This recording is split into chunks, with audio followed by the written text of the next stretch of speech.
Hey, hey, hey, hey, hey. I don't know if this was the very best weekend to do a watch along and live stream, but you know what? I committed to it and I'm here. So thank you for joining me. You know what? Let me just say this. Thank you. Thank you for joining me. I greatly appreciate it. We'll obviously do one for next week's UFC 315, whatever that. Yeah, 315. So we'll do that one for that. We there's a chance we might even do one for the Inaway card tomorrow, or at least the Inaway fight itself tomorrow. We'll see how that goes. But well, D-Rod just put a nice little beating, or I won't say a beating, but he just stopped Santiago Ponzinibbio. That was nice. But this card, the main card, has been a little bit not that money. I mean, with the Mason Jones and Stevens fight was real good. And then most of everything that's come out after that has not been good. Again, D-Rod did get the finish. But you know what? It doesn't matter. It doesn't matter. What matters is what's next.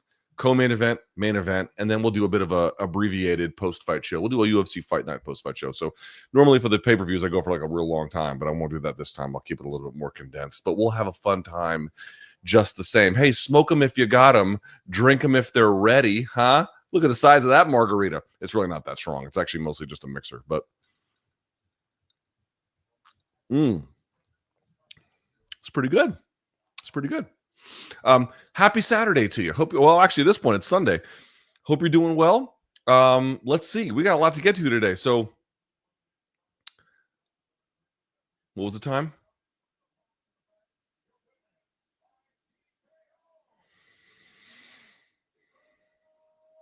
Oh, yeah. It doesn't matter. Anyway,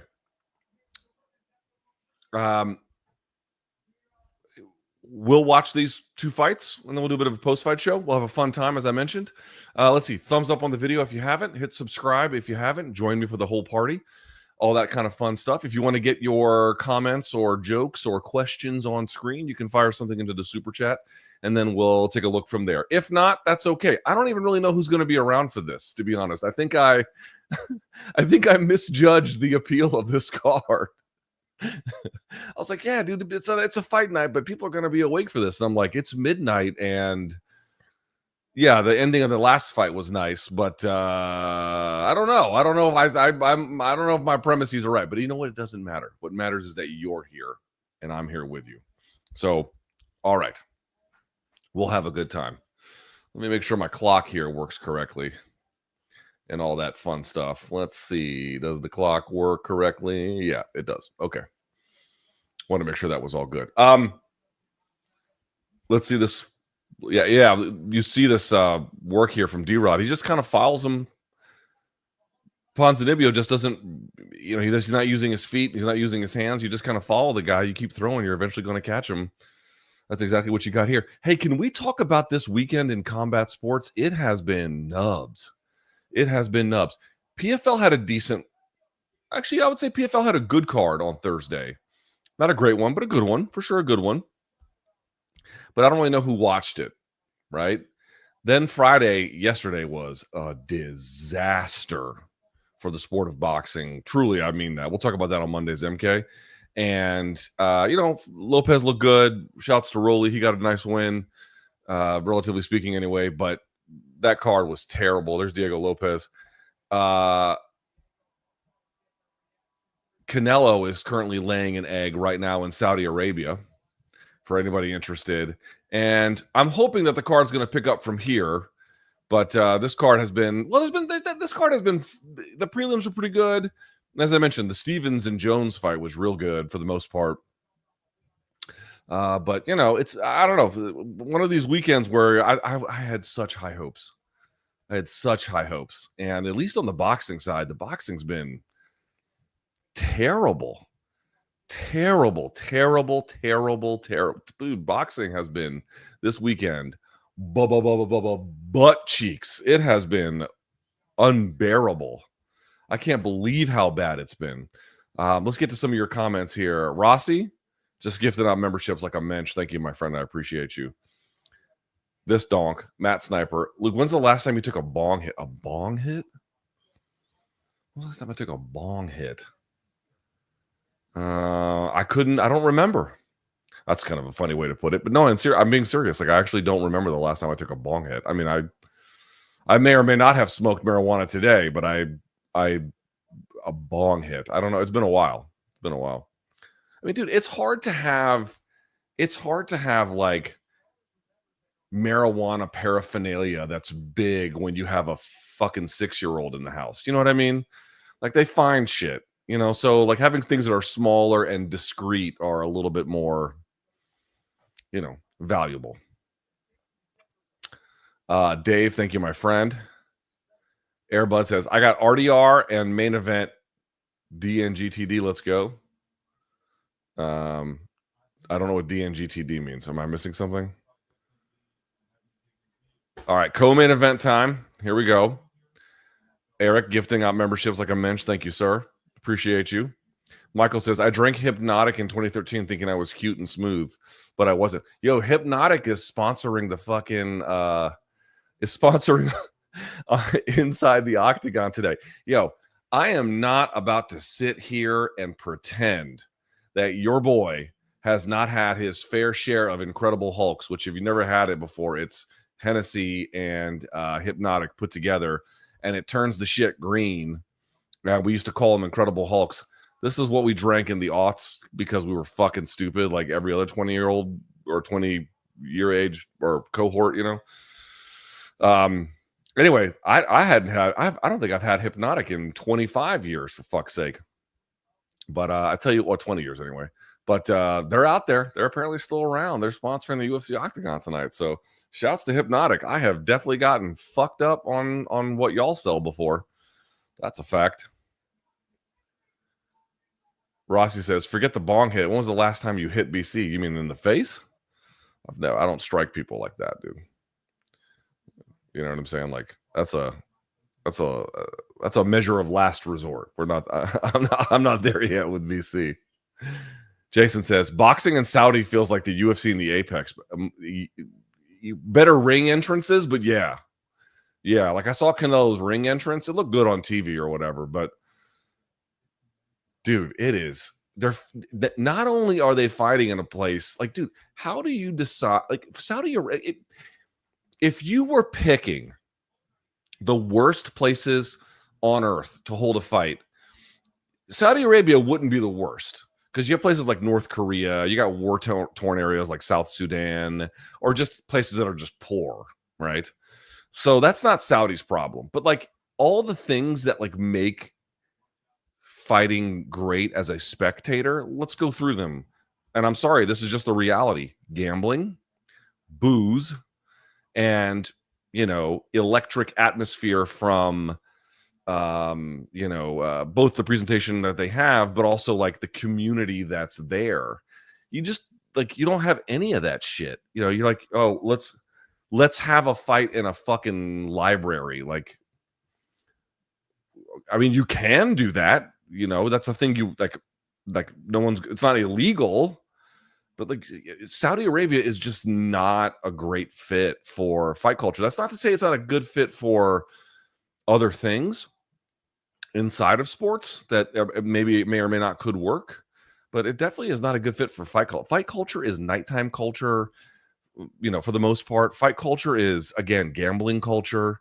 Like I've said this before, dude. I remember I was looking up the creation of the New York Athletic Commission. I was looking it up, and I was finding like old reports from their or like the first 20%, so to speak, of the 20th century. So like we're talking like 1980, like right around World War II, and they're just talking about how the commission was created because they wanted to tamp down on unethical promoters. Funny about that, and then also illegal gambling. That was what they were trying. That's essentially why commissions were created, to solve for. They were designed to solve for some of these problems.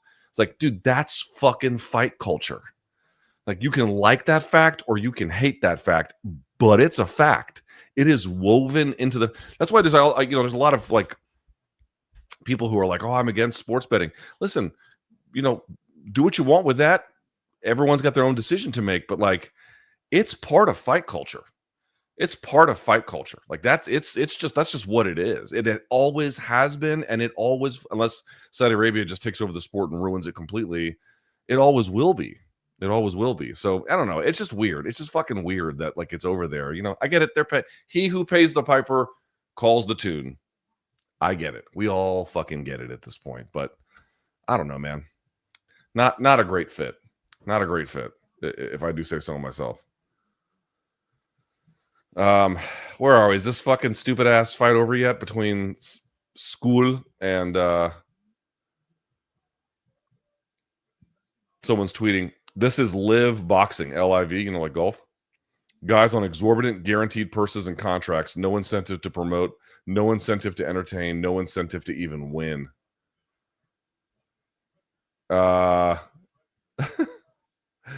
Golly, bro, this fight.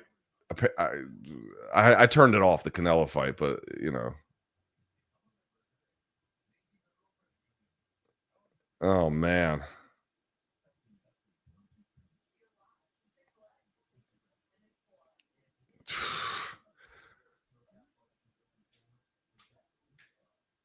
I'm just looking at some of this shit. It is terrible. Yeah, dude, I'm hoping Inoue saves us. I'm hoping Inoue saves us tomorrow, bro. That's what I'm kind of holding. Right? Oh, well, actually, let me back that up. I'm hoping that the next two fights on the card help us out. And then I'm hoping that Inoue helps us out tomorrow. Like, you know, cleanse the palate a little bit, yeah? Hope Cory wins tonight and O'Malley in June. Yeah, that'd be sick. That'd be sick. XV Sting says, Konnichiwa from Japan, Uncle Luke. Even in Japan, we keep up with the live chats. There we go, my friend. Thank you. Appreciate you. Shouts to the Japanese. Cleanest people on planet Earth, my friend. That's not an exaggeration. C-Shank says, I thought the UFC show win pay structure is disincentivizing fighters from taking risks. However, boxers with guaranteed pay seem to be doing the same. Well, there's guaranteed pay, and then there's like, we're just going to dump money on your face guaranteed pay like they do in Saudi Arabia, where it's like, it's so beyond what the market can claim. And again, understand what's happening. It's like, granted, the fight happened a little late, but Mayweather got a shit ton of money to fight Pacquiao, right? But that was like highly coveted as like, who's the best fighter of that generation. You weren't fighting a fucking scrub. Dude, Canelo's, I think his guarantee for this, to fight William Skull or Skull, however you want to pronounce it, because if the U would be Ul in Espanol, but to fight Skull, his guarantee, a fucking mandatory, is reportedly 100 million. That's his guarantee. That doesn't mean like all the other shit he might get on top of it. Just that. All right, here's Bo Nickal and the thing. Let's switch gears here for a bit. Let's focus. Let's focus on this fight. Let's focus on MMA. All right, co-main event, RDR and Bo Nickal.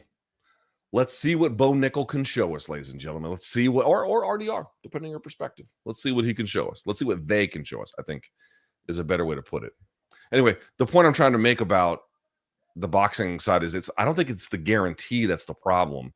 The problem is like they're throwing money in a way that the normal market incentives for what kind of purses are available and under what context is totally thrown out of whack. All right, Mike Beltran is your referee. Here we go. I couldn't name a single Octagon girl. Here we go. Let's do it. Okay. RDR putting pressure right away. Bo Nickal takes center off of a hook. That's good work. Oof. Bo Nickal swings wildly and misses. RDR clinches. Let's see what Bo does here. Bo underhook turns him into the fence.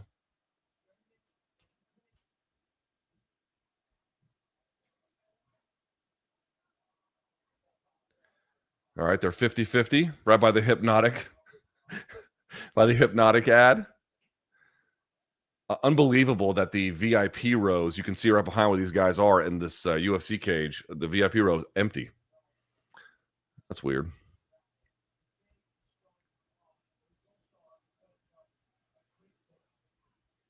You can see the team there behind Bo Nickal. Mike Brown, Thiago Alves, it looks like.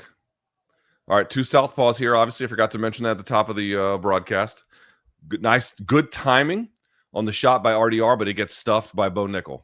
Bo Nickal's got a high right side underhook. He's going to turn it up just like that.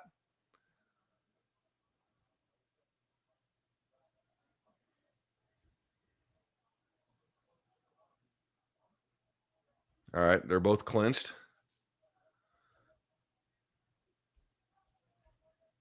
Seems like Nickal doesn't want to go to the ground. RDR does. Nickal wants to exchange on the feet, and RDR doesn't. And so they're just kind of tied up in this clinch scenario,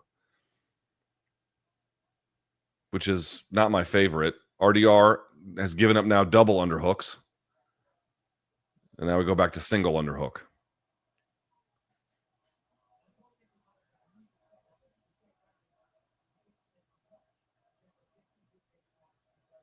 Luzita, you can come in if you need to.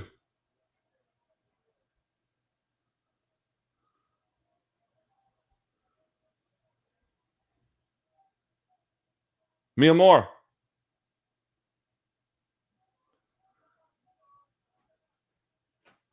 Go ahead. Just be discreet. Yeah, there we go.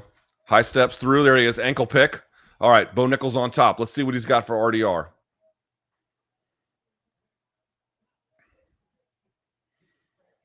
Right now, he's got chest to chest, so you just know that there's no offense here.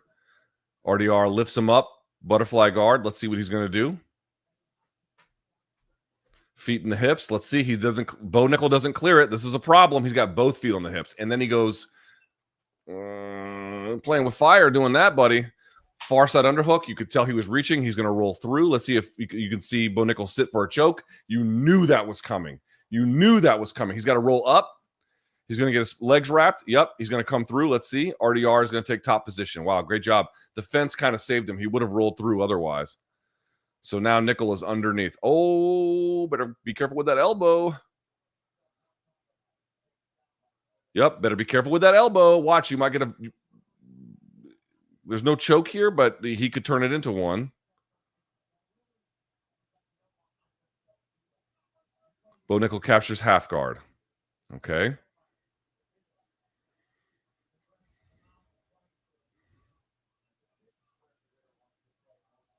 Now DeRitter on top.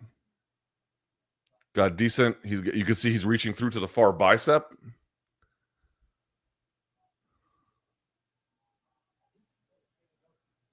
There's just not a lot of ground and pound because the instant you create space, the other person's going to scramble. But it is top. It is control's a strong word, but it is top position. It's a little bit of top control, and now he's in mount, right? No, half. Sorry, couldn't quite see. Bo Nickal's got to get up. He's going to try and come out the back door. He has to, switch his hips, just like that. Oh, but DeRitter follows. Nah, couldn't do it. Oh, he's going to do the ghost escape. Nope. DeRitter slows the roll, and he's going to try and sit for a choke here. You can see Nickal on the hands. He's going to stand. There's the back. Can't quite get it. Mat return. Nickal turns in. He's bleeding from the ear, it looks like, Nickal. I can't quite tell. I mean, there is blood here. I don't know if it's from him or... Nice elbows in the clinch from DeRitter. And DeRitter just... You know what? DeRitter kind of bossing him around a little bit. All right. Good first round. Boy, Nickal, I got to tell you, here's my fucking issue with Nickal striking. It's like, dude, I cannot tell you how many guys in MMA would be vastly...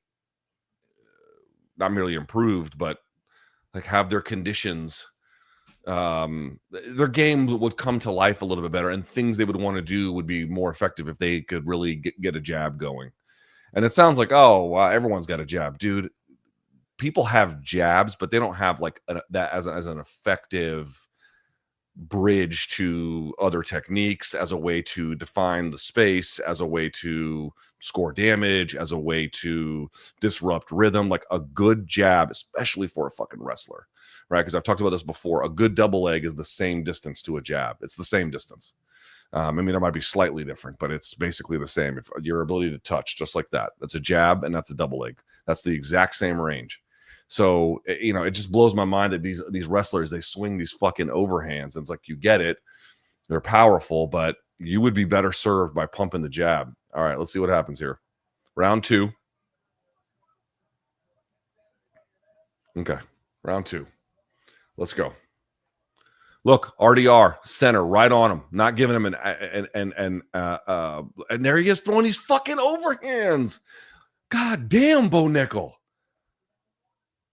Dude, what the fuck you been working on, bro? RDR bossing him around a little bit. All right, Bo's got double unders. Let's see what he does with it.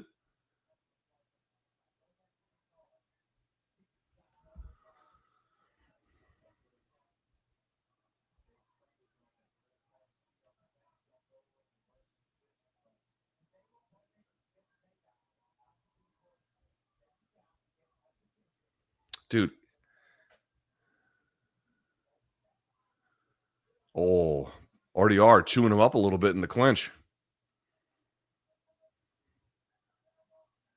Okay, double unders again. This RDR doing a good job, constantly in motion in the clinch. He doesn't keep his feet still. Good job stuffing some of these body lock takedown attempts as well. These throws the hook by. You saw that? He kind of just threw him by like that. Yep, that's good work from Bo Nickal. But RDR stands up again. RDR is big too, by the way.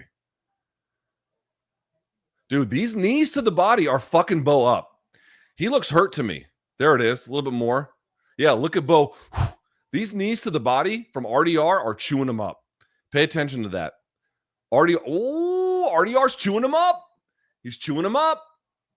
He's chewing him up. Boys, I'm telling you, he's chewing him up. Bo Nickal needs to push back on him a little bit.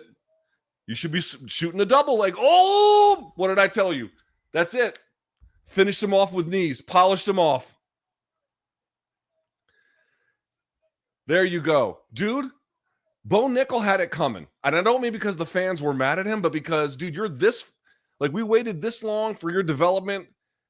You got a good opponent here, and you can't even put a jab in his face to keep him off. You know, he's just constantly forcing the clinch and then chewing you up, chewing you up, chewing you up, chewing you up. Dude, great work from RDR. What a great signing it was by UFC to bring him in. I didn't think he could do that. I didn't think he was going to stop him with knees to the body. Holy shit. What a great job by RDR. Look at these knees. Boom. Folding him over too. Boom. And he went up top. The one up top didn't do a whole lot of damage. Look at him. Look at him just kind of sitting there against the wall like that. RDR, dude. RDR took this fight by the scruff of the fucking neck from the word go. Both rounds got right in his face. Right in his face. Boom. Oh, it folded him. He turned away. He didn't want none of it. If Bo Nickal is smart, this will turn him into a much better fighter. If he's smart. We'll see. We will see. Dude, he had that shit coming, man. I've been waiting for Bo Nickal to like, oh, he's going to turn the corner now. He's going to turn the corner now. Because with the guy he was in college was like unfucking believable. I've been waiting for him to turn that corner. Dude, he's not turning corners. He's not turning corners. Like, this fight is kind of evidence of that. His development has hit real problems. Now, in fairness to him, RDR is very experienced, and he looked like the bigger guy physically, which was kind of amazing too. But the fact that RDR was just throwing offense at him, this is what I mean. RDR's got a lot of goofy shit that he does, but he's got a lot of different portions of offense to use. Doesn't have a jab himself, but he wasn't trying to use one. He was trying to force contact, right? Or on the ground. I mean, you guys can see what he can do. He was just putting offense on him all the time. Offense. And Bo Nickal was just kind of like, I'm going to wing a shot. And it's not enough, man. You got to be fight fire with fire. You got to put offense back on him or change the terms so that, he can't do that one way or the other. Like, you have to solve for that. Good for RDR, man. Good for RDR. Bo Nickal needs that comeuppance. And I don't say that like I'm against him. I know the fans are going to be rejoicing because they hate him, but he needs that. He needs that. That just because that happened doesn't mean he's going to turn into something, the best version of himself. It's really just a function of how he treats it. But he needed that. He needs someone to put it on him like that, to be like, you have work to do. You have work to do.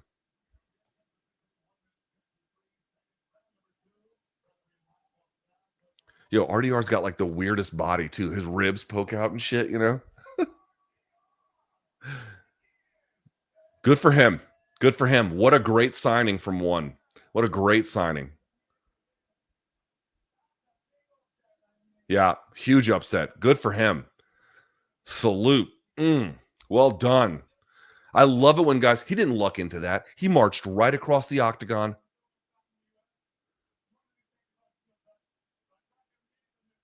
I wanted to check if I'm still Dutch. Hell yeah, brother. Hell yeah.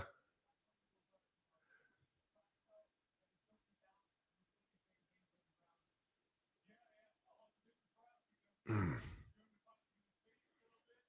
Mm. Look at these knees, man. Bah, dude. And he caught, like, I love that. Nickal was leaning over, throwing another overhand. Look at that. And RDR just fed him the knee, right? So, because you're leaned over like that, it's going to make it so I can pull you in because your weight is coming forward, right? Your weight is coming forward when you do that. He just pulled him right in and then fed him the knee. Son, yes. I'm not, again, dude, I got no hate for Bo Nickal. I know the fans do. I got no hate for him. But I've been waiting for this guy to fucking like, okay, let's see what you got. Let's see what you got. Let's see what you got. This was a big opportunity to show it, and the only thing that it showed was that that's not happening. I don't know what's happening in the training room, but it's not happening. I was willing to look the other way on the Paul Craig thing at least a little bit, because it was like, well, he wanted to go 3 rounds, wanted to get some experience. That's fine. But dude, he has to be able to define the terms of the engagement. RDR went right into the mouth of the lion and was like, let's do this. Look at him in the end. Unbelievable. That is so sick. That is so sick. I bet BC's texting me. Let's see. Yep.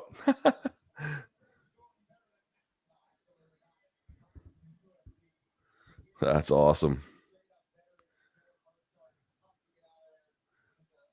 BC's talking about the boxing. Did Canelo win? I don't know. Did he win? What happened? Did he get the nod? He did, right? So sick.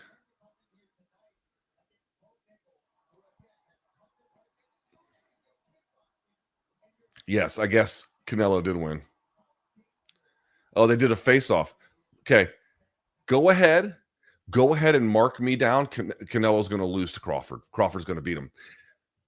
Crawford might even stop him. Crawford's going to beat him. Canelo is mega fucking washed. Crawford's going to beat him. That is absolutely my pick. You can put me down for it now. Crawford's going to beat him. That's how it's going to go. What a win for RDR, huh? That was so great. If you're just joining us and you want to get a comment on the screen, you want to get a question on there, fire it into the super chat. Let's see what we got. What up, LT? Vapes, Donkstream, and Vietnamese pho. I do like pho. I like pho a lot. I'm a little more of a ramen guy, but, you know, to each his own. Jason says, did boxing have a bad weekend or did Turkey have a bad weekend? Well, let's see how it goes with Inoue tomorrow, right? Because Inoue would be, well, he's got to deal with Turkey, but that bout is like a top rank fight. So, and it's in Vegas. So we'll see. Compare Nickal and Patty hype trains. Is Bo now there, Patty? Is Bo now there? Patty was entering the Tony fight. Fan base had turned on Patty and considered him overrated. Yeah, but Patty didn't lose in the UFC. Bo just lost. Like, you know, dude, do you understand how fucking awesome at wrestling you have to be a 3-time national champion? Like, I've said this before. The last time I wrestled, I was in jiu-jitsu, but like, you know, there's a degree of wrestling involved. I wrestled a guy I went up against a guy who wrestled Division I, and he was trying to take my back, and I was trying to scoot out. I was actually going to, in fact, I did escape. And he was putting so much pressure on me that by the time I turned, I dislocated my toe. Like the whole shit just came right out. I had to go back out. I had to call time, and I had to go back out. I had to pull my toe out, and then like I had to pull it out and then drop it back into the slot. because, dude, their base is absurd. Their balance is ridiculous. They're strong. It's just a lot, dude. It's a lot to deal with those guys. And that guy wasn't even he was Division I, but he wasn't like a remarkable D1 guy. You know, Bo was like one of the best ones ever. Yeah, but something has fucked up his development, man. Like you're just winging overhands at guys. Like, dude, there are big portions of your game that are missing. Big portions. Yuri was hitting a drum at Ryzen in his underwear. God bless Yuri. God, you know what? He cleaned up his defense a lot, and I think it made him so much better. So he wants to go be weird and cool at Ryzen. Good for him, brother. Hell yeah. Peter says, if you think this weekend couldn't be any weirder, please look up Yuri at Ryzen. I want to see this. This is hilarious. Dude, hell yeah. That's so fucking sick. Cody says, this fight was such a satisfying mismatch. It was a mismatch. Like, I'm glad you said it that way. It was a mismatch. You're so right. You're so right. RDR was way better than him. A mismatch maybe is a little strong, but like not close at all, really. Has Bo Nickal improved at all? Yeah, he has improved some, just not enough where it matters.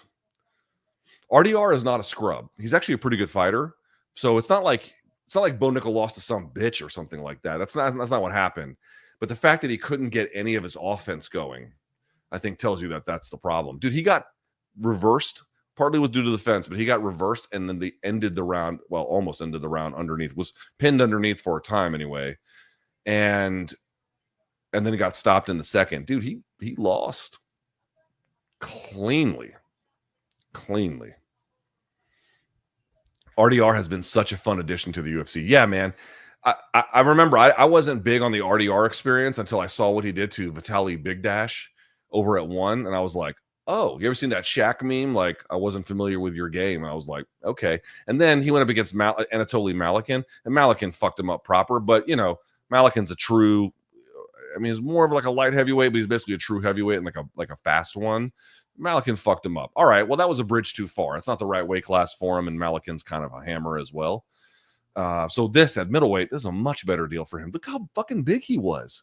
And dude, anytime there's a height differential, not just like head to head, but like hip line to hip line, knees are always going to be a kind of a factor. I go back to what Dan Hooker did to Gilbert Burns, right? Same kind of a thing. That's always something you're going to want to pay attention to. RDR knew the assignment. Or RDR beat the shit out of Bo. Big brothered him. Yeah, he did. That's a good way to put it. Big brothered him. Facts.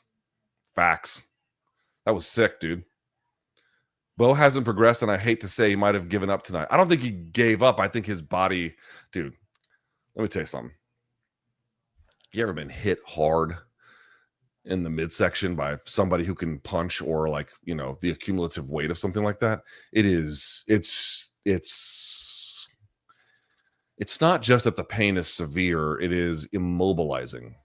It feels like your body refuses to function any longer, you know. Yeah. BC was spot on about RDR. Yeah. Great call. Great call by you. Great call by BC as well.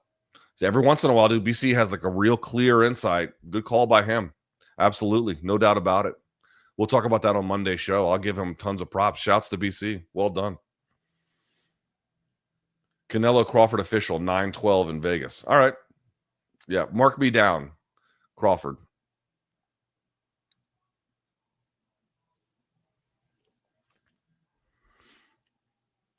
All right. Here comes Deiveson Figueiredo. Let's get through some of these messages, and then we'll get back to it. Eric says, thanks for being here. Fiance left after 8 years. I'm sorry, brother. I don't know what to tell you except try to take care of yourself, and at a bare minimum, one day at a time. Yeah. One day at a time. National Line says, Bo has early Chase Hooper striking.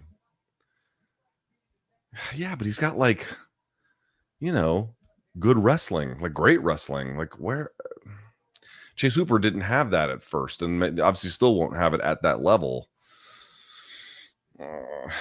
He's got work to do. JP says, I'm sure some Iowa fans didn't hate seeing Bo lose. Yeah, exactly. He's probably caused them a lot of pain over the years, you know. This gentleman writes, the knees of RDR was so money. After that knee to the face, Nickal was begging to be finished. He gave right up. Incredibly satisfying victory. I think he was trying to move his body and it just wouldn't. You know, I don't think he was like, well, I mean, you know, it'll take your will to fight too, but I don't know that portends. We'll see what it portends for the future. Will Crawford tune him up like a guitar? Relax. No, I'm not going to say that because that statement is, well, got me in trouble with Haney. Although I will go back and say Garcia is not that great. Okay, he was better than Haney that night for whatever fucking reason. You couldn't decide whatever it was. But my lack of faith in Garcia is, I think, over time, the correct read. It wasn't the correct read against Haney in April of 2024. Okay. But overall, like what the tape shows on him, I was never high on him. That's why I thought he was going to win yesterday because I was like, well, I guess, you know, I was wrong about him on last April. But like, you know, my gut had always told me like, and I feel like that, you know, I can't go back and undo the damage of what I said there. But in general, I feel, I'll say a degree of vindication. Garcia is not that good. Gamer says, Chimaev would have finished Bo in round 1 in the position which RDR had. What do you think? Yeah, might have. He got hurried, you know. No chill Luke. Flour edibles or the good old Benjamin. I can't do the pen. It messes up my lungs. I mean, I can do the pen on occasion. I'm a flour, typically edibles on occasion. RDR calls out Strickland. Why the hell not? Let's do it. RDR is going to make him fight. Let's do it. Monday, be prepared for BC to tell you he told you so. Yeah, I mean, when I get all the ones right, I don't do that. I want to be clear about that. And like the last couple of weeks, they were all wrong. You know, like I think I was the only one that picked Sean Brady over Leon. Like I don't do, well, I did it when it was Ilya. I definitely rubbed it in their face when it was like, although I think BC picked Ilya too. So maybe that wasn't the best example. But like the last few weeks of UFC events, they've all, Long Island Luke and them totally disagree with me, and I got them all right. And I don't go in there being like, well, everybody. But when BC gets one right, apparently it's like the, you know, Dewey defeats Truman kind of, you know, FDR newspaper headline. But I'll give him his props because he definitely got, I mean, listen, you know, these are tough things to predict, but he had a good read on it for sure. I'll give him credit for it. But like, let's slow the fucking roll here a little bit, everybody. What's up, LT? Thanks for the constructive MMA content. I don't know what that word he wrote is. What do you think about that call out of Sean Strickland? Let's do it. Let's bang. I mean, it seems like Strickland might end up with Izzy again. I guess we'll see about that, but yeah, sure. RDR reminds me of DDP's early UFC run. I don't think he's quite the physical powerhouse that DDP is, though. He looked pretty physical here, but I think DDP is another level. But interesting comparison. Just another dude says, I watched boxing all weekend because you and Brian cover it so much. I've grown a new appreciation. This was a terrible 2 days of boxing. It was a pathetic 2 days of boxing. Dog shit. Absolute dog shit. Dari writes, is the decline in the quality of UFC fighters down to Dana's obsession with company men? No, I feel like he picks favorites based on loyalty rather than pull. That's always been the case. That's always that's not like, oh, certain guys get favorable treatment. Guys, that's always how it's been. I mean, maybe it's a little worse now. No, I think it's a series of other factors. All right, Cory's in the cage. Cory looks pumped. Look at the body language. How did you and BC meet each other? We met at Mayweather Canelo. DJ writes, American wrestlers are trash. They don't know how to use their fence to their favor. I mean, I think American wrestlers are the ones that defined fence wrestling. So I would slow that roll there a little bit. Peter writes, Bo can learn from this. Probably never been hit like that. I guarantee he's never been hit like that. I guarantee it. Death sentence one today. Mighty Mouse protege. I don't know who that is, but I will take your word for it. All right. Here we are. By the way, look at that. A 6-inch height advantage for Cory Sandhagen. To the extent that they're striking, that will prove relevant. Here we go. Minus 45 fave. All right. Let's see how this goes.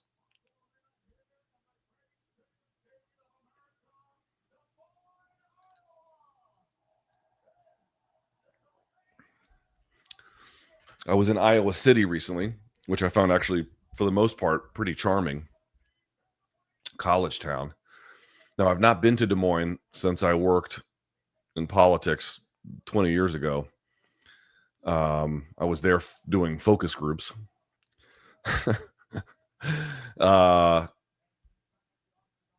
It sucked. It sucked. I didn't like Des Moines.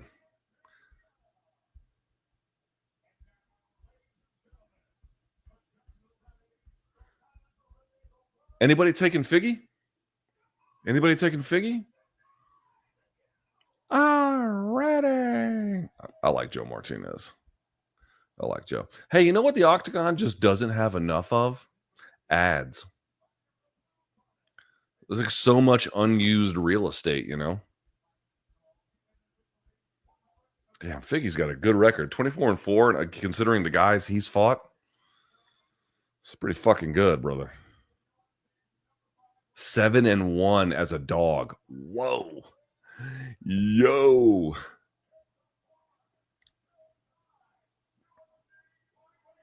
Seven and 1 as a dog in the UFC. That is sick.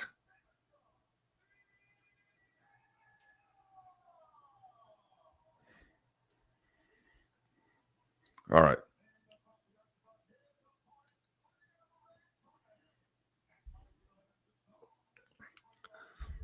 There's Cory. Man, Cory looks pumped. 9-1 as a UFC fave. All right.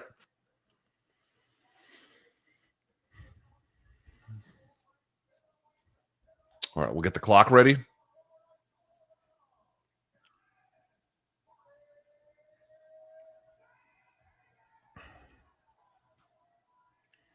There are the Iowa fans. Not a sellout, it looks like. Maybe they'll call it one. All right. Face off. They both look to be in tremendous condition.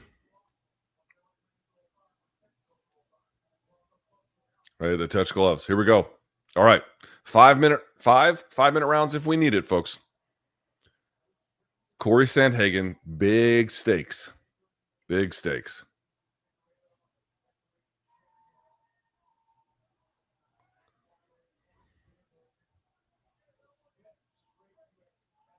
Here we go. Round 1. So they are, obviously there's going to be a lot of switching, but right now they're both orthodox. Cory got using a long guard. Figueiredo using that kind of Conor McGregor karate stance a little bit. I think one thing you're going to see from Sandhagen is like whatever stance Figueiredo is showing him, he's going to attack the weaknesses of that stance. There's a good shot by Figueiredo, but Cory sees it coming. Underhooks. He's going to run him to the fence.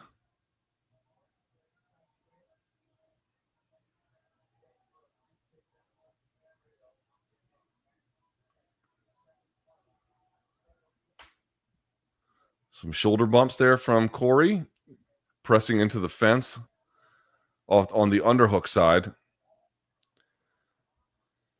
Oh, great job by Figueiredo separating and then uppercutting.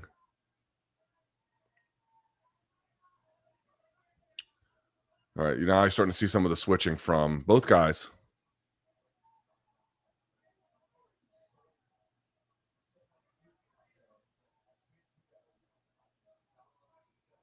So it looks to me like Figueiredo is mirroring Sandhagen's switches.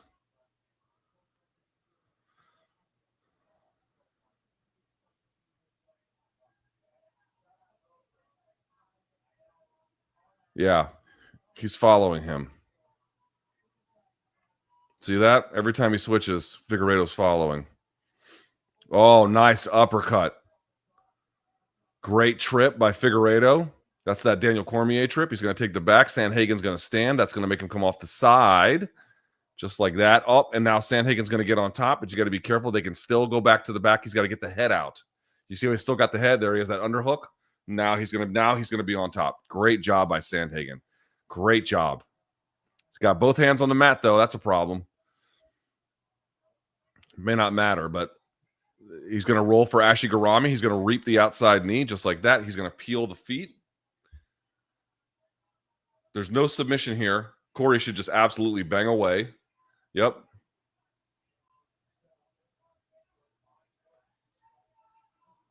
But Figueiredo can use that to stand. Now Cory gets his foot to the mat, so now he has reduced heel exposure. But he's still got that reap. That reap's going to turn him just like that. Yeah, if I'm Cory, I'm just letting it go. Nice elbow from Cory. Nice elbow. And now he's got the hips pinned. See that? And now he's passing. Now he's got the hips pinned. And then you can see Figueiredo extends. But Figueiredo made a mistake here going for that knee.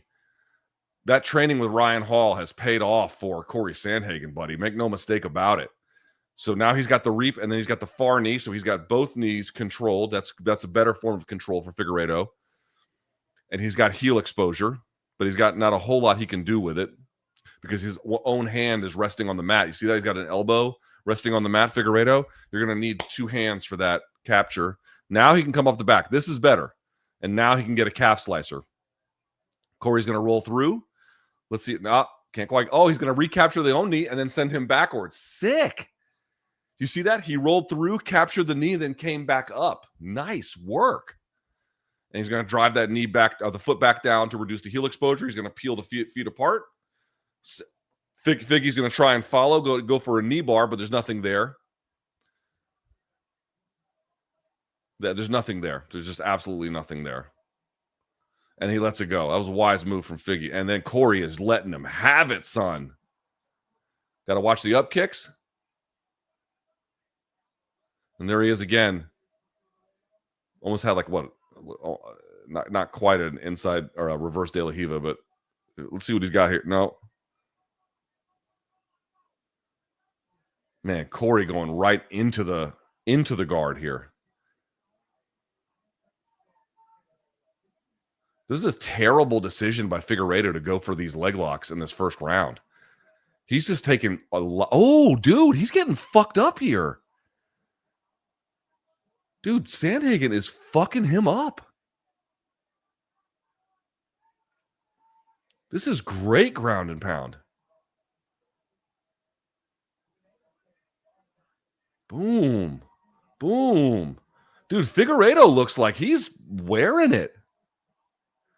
Cory Sandhagen taking it to him. Easy Sandhagen round. Easy.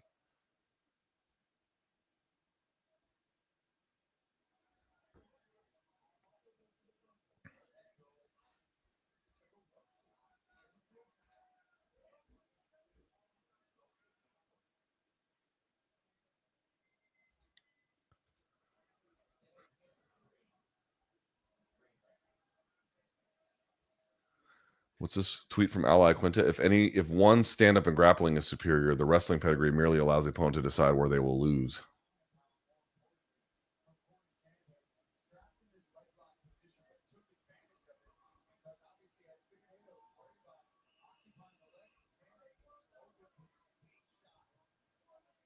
All right, let's go to round 2. Here we go.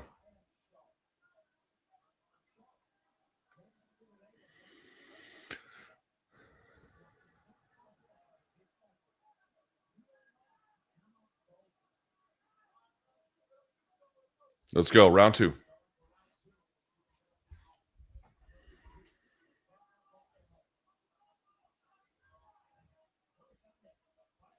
Still getting the mirroring from Figueiredo of the stance switch.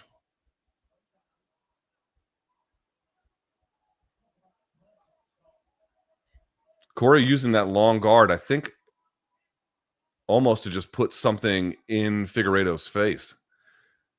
Pressure him back.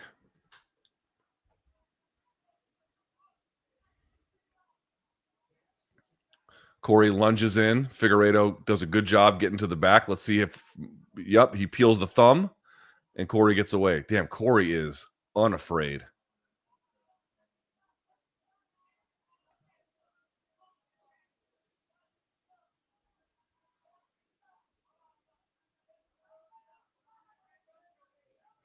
Got some jabs in his face now.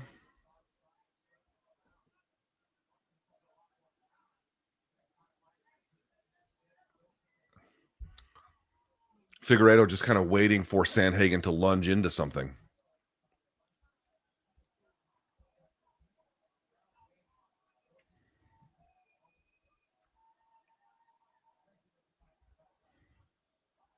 Oh, Sandhagen's always had a good chin. He needed it there. He got greeted with a right hand from Figgy.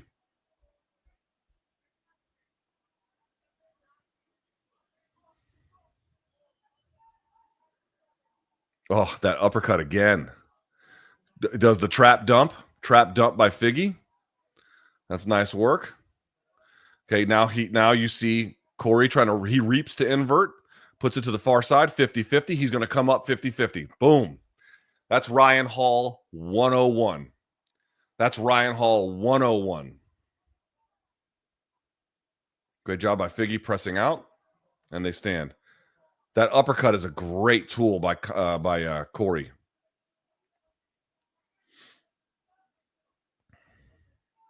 Man, they were ready for him. Sandhagen looks real ready. Oof. Sandhagen on a double. Are you shitting me? I mean, I know he's got wrestling. I just didn't know if he would go right into Figgy's guard, but you know what? He doesn't feel any pressure from Figgy's guard. Oh, man, look at this. By the way, one thing you guys might not appreciate, look at how often the ground and pound that Sandhagen throws is from when at least 1 foot is on the ground. What I mean by that is like the actual foot, not like the instep. Now he's not doing it. It's not so much. I'm not saying it's all the time, but actually he's got it on the right side. But one thing you might not appreciate is people who are not that great at ground and pound think you can keep both knees on the ground. And again, certain guys can, certain scenarios you can. It's not like a all or nothing rule. But the very best way to pass, the very best way to get meaningful ground and pound is you at least have to have 1 foot on the floor. And you can see on that right side, he does. It's kind of back, but he's got it, right? That enables you. Look at that. There's no control over Cory's posture by Figgy. Figgy is accepting this.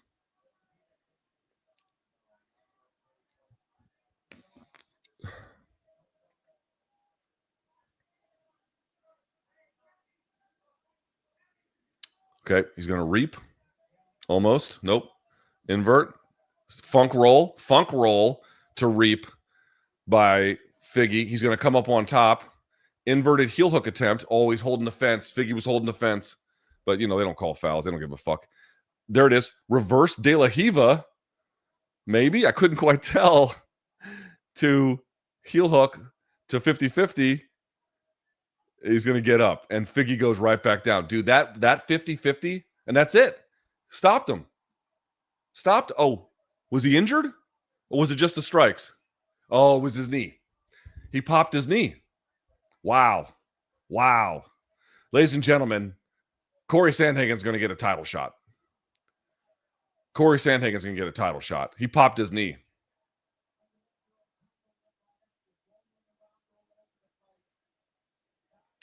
Holy smokes.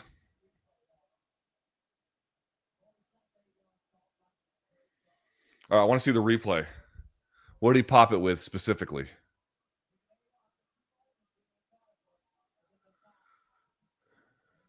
Yeah, Figgy's knee is all fucked up. I hope he doesn't.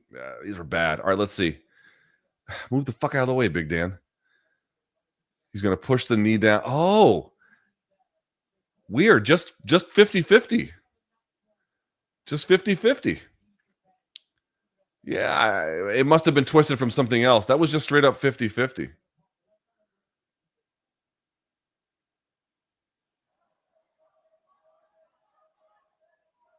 Oh. Yeah, I don't know. It might have been weakened from before. Oh, he's in pain. He could have had a pre-existing injury, Something happened in the match itself. Yeah, there's Ryan Hall. Ryan Hall and Trevor Whitman. Yep. Man, he's going to get a title shot from that. He's going to get a title shot from that.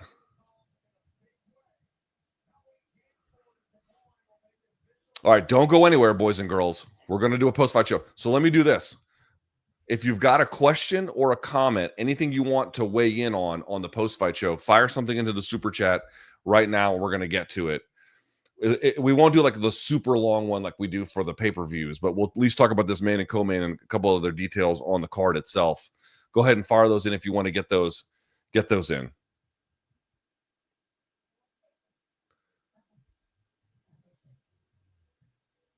Man.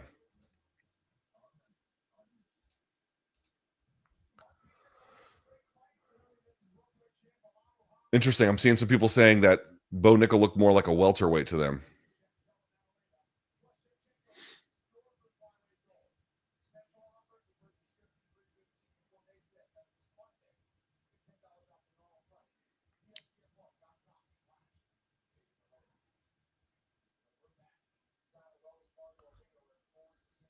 All right. Let's see these results.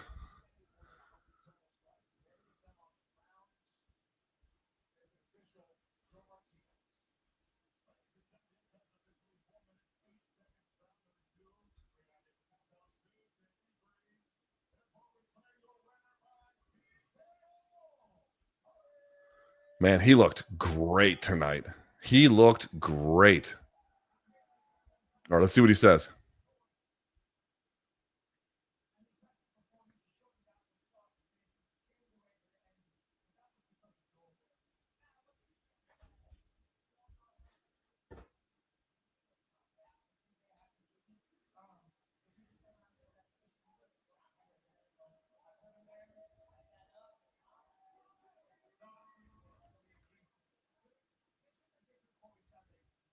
Yeah.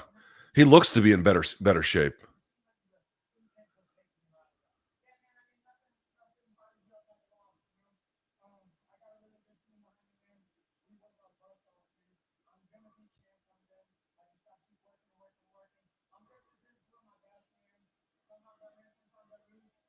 Look at these highlights. He beat the shit out of him.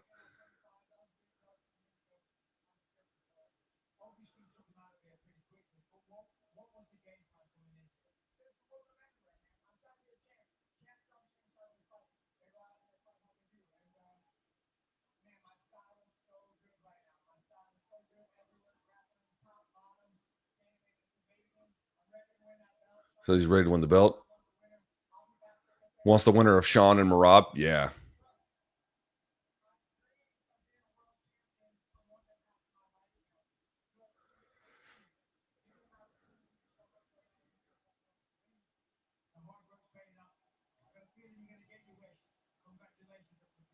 There it is. All right. Okay. All right. That is the fights, ladies and gentlemen. That is the fights. Those are the fights, I should say. I should get my tenses correct. All right.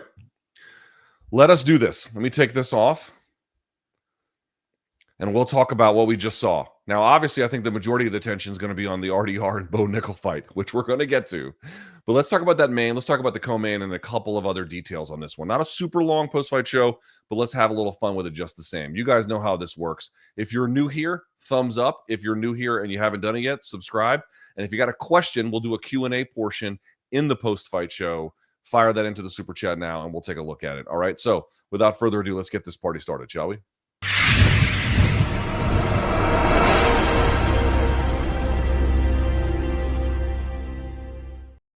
All right. Let's pull up these stats if we can. Man, it's raining cats and dogs outside your boy's house. All right. Here we go. All right. Cory Sandhagen moves to 18-5 with this win. They don't have the full numbers up yet. We'll come back to it. Let's do some big picture stuff. That was a title-winning performance from, excuse me, I should say, this is a title shot earning performance from Cory Sandhagen. there was one thing I did say on Friday's MK, which was, a couple of these fights he's come out and he's been, you never want to read too much into body language, but it seemed like his, like posture, both literally and then like strategically, was a little bit, laid back's not the word, but it didn't have for example, if you go back and you watch like his entrance into the cage for like Song Yadong or even Umar Nurmagomedov, and then you contrast that with like his early UFC fights, he was coming out there like he was fucking caffeinated.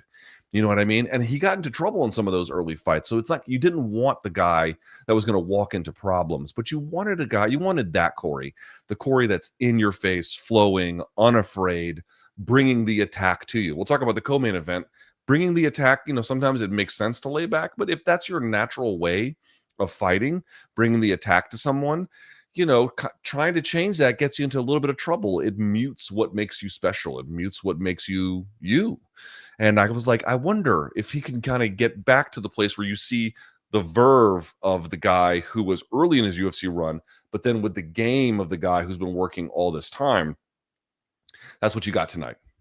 That's exactly what you got tonight. You got that Cory who was like, he just had, the original Four Loko or something. He was just twitching, ready to go. And the way in which this time he was able to define basically all of the terms of the engagement. You saw Figgy try and go for things like the back. He was trying to duck under stuff, so they were feeding him that uppercut from Cory, which was just fantastic. But, the point I'm trying to make is, Cory was the one. Figgy was following his stance switches. Cory was the one who got the takedown. Cory was the one, even though Figgy was trying to initiate a bunch of these leg lock entries, dude, they had all of that ready to go. And he knew exactly what the assignment was, where Figgy's knee needed to be, what foot it needed to be, what his job was to build height, to get his feet to the floor, to reduce heel exposure. You saw the one time he inverted to collect the heel and then came back up and then reversed and got back on top of Figgy.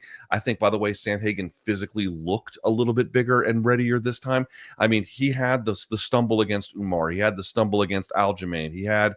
I thought he beat TJ Dillashaw, but I also thought that he made a bunch of errors strategically in that fight that made it easier for Dillashaw to get the nod ultimately. It seems to me like not only did he learn a bunch of those lessons and kind of get back to like that essence of who he was, but then really, really cleaned up and developed all the different parts of his game. When he says, I really believe in like my game now, and it's so good now, that's not something he was necessarily saying before. He might have complimented his overall ability, and I'm sure he believed in it, but he wasn't talking specifically like this. He wasn't like, I'm just like just dripping with confidence, oozing out of every pore. Something is different now. Now, whether or not that's good enough to beat Sean O'Malley, we will see. Whether or not that's good enough to beat Merab, we shall see. A different conversation for a different time. But tonight, dude, Cory Sandhagen, that is one of the best performances I've ever seen from him. Figgy is a no bullshit opponent. Yes, he's more of a, well, I don't know if he's a natural flyweight because he was kind of a weight bully, but a guy coming up from flyweight who has done well at this weight class, but faced some obstacles, but a definite leg lock threat, a definite back attack threat, power that carried up to bantamweight, and Cory fucking mowed him down. Anytime he tried to use leg entanglements, Figgy did. Anytime he tried to use leg entanglements to create heel exposure, to disrupt his base, to come up on top, Cory had an answer for everything. And when he switched whatever kind of leg lock he was using, and he was going from, 411 to 50-50 or whatever. I have to go back and look at all the sequences. I'm kind of making up one here. But, whenever he was switching those, Cory knew exactly what the assignment was. And there's something else that Cory told me. I interviewed him kind of first when this fight got announced, like 2 months ago, however long ago it was at this point. And Cory told me, that first fight that fight with Umar, that was the first time he worked with Trevor Whitman, and it takes a little bit of time for a coach and an athlete to gel.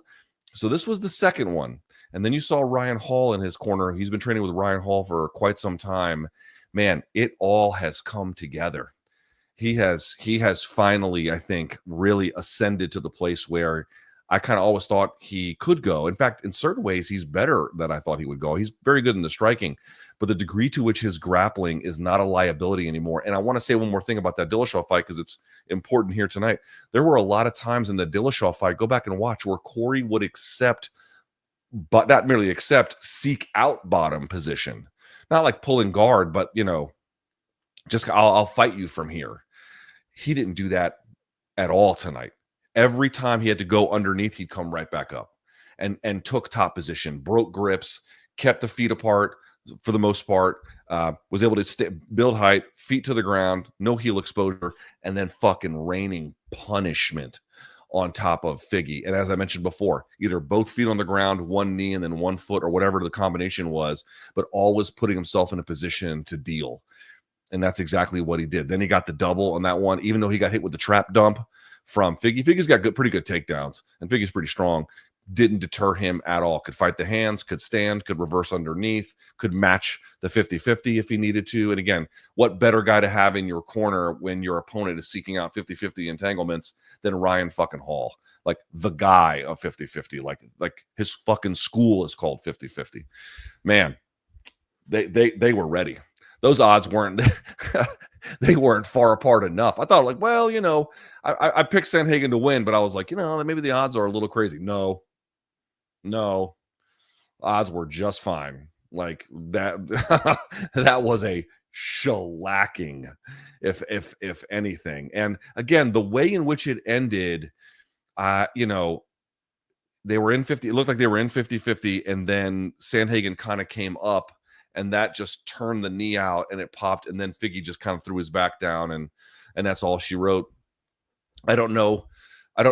It did not look like a particularly dangerous sequence by just watching it. I mean, obviously the physical reaction that Figgy had was terrible, but I'm just trying to say, it did not look especially threatening, but obviously I don't think the guy's malingering, and he says he could hear a pop, and I'll have to ask Cory or Ryan if I get an opportunity to speak to him, like what they saw there, but it didn't matter. Cory was going to get up on top. He was not he could break grips, right? How many times did you see him thumb grip break on everything that Figgy was trying to get behind him? Figgy took his back. How about Cory? Immediately tripoding, coming off. He tried to roll through and bring Cory's head with him, right, to prevent taking on top. Cory was able to get the arm out and bring the head up to the other side. Dude, they did. There was nothing Figgy could do about what was going to happen to him tonight. That was just the reality. There was nothing Figgy could do to stop what was going to happen to him. He tried. Didn't work, did it? Figgy's a good fighter, too. He had a beating coming today. Cory was too good for him. All right, let's take a look at some of these stats if we can. I'm refreshing them here. Are these the real fucking stats? I try to be careful with this stuff because sometimes they come out a little early. Bro, take a look at this. Look at this. I'm not even fronting. I mean, just look at this. Oops, excuse me. Hold on. Present. Yeah, share screen. Let's do this one. Here we go. Have a gander at this. I'll bring it up a little bit. Dude, 54. This is Sandhagen top line. 54 strikes to significant strikes, 54 to Figueiredo's 6. Total of 8 total strikes, so even busy shots. And then 92 of 149. Dude, Figueiredo got fucking rained on. Now, he did get the 2 of the 5 he attempted. That was nice. 31 seconds of top control. Now, some of that's a little hard to parse because there could be times where Sandhagen was up on top and still having to deal with a leg entanglement that was at least threatening enough that you had to address it. But, it wasn't like he was, had his back or, was some kind of more traditional control position. The leg entanglements always make it a little bit odd.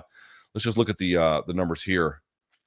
2 strikes in that first round he landed to Cory's 31. Cory fucked him up proper in that one with 3.5 minutes of control time. Again, some of that is a little disputed based on the way things go. And then here we go in the second one, 23-4 in total. Again, these are quantitative, not qualitative totals. And a takedown each in the second round that he hit that trap dump and couldn't do much with it. And look at the diversity. Well, actually, it's about the same. Excuse me. Nothing really. The where it landed by target and landed by position. Yeah, not a whole lot to that one. Yeah, this was a big brothering. That's it. Kind of, I mean, again, not a mismatch because Figgy's good and he put up some stiff resistance, but easy work for Cory Sandhagen. So let's just be very clear about it. Cory Sandhagen deserves to get a title shot off of this. I know he's coming off of the Umar loss, and this was the first win. So it's not like he's got an incredibly long win streak, but Umar got his chance and he lost. There really isn't anyone else who's a viable choice that's better than Cory or even ahead of him really at this point.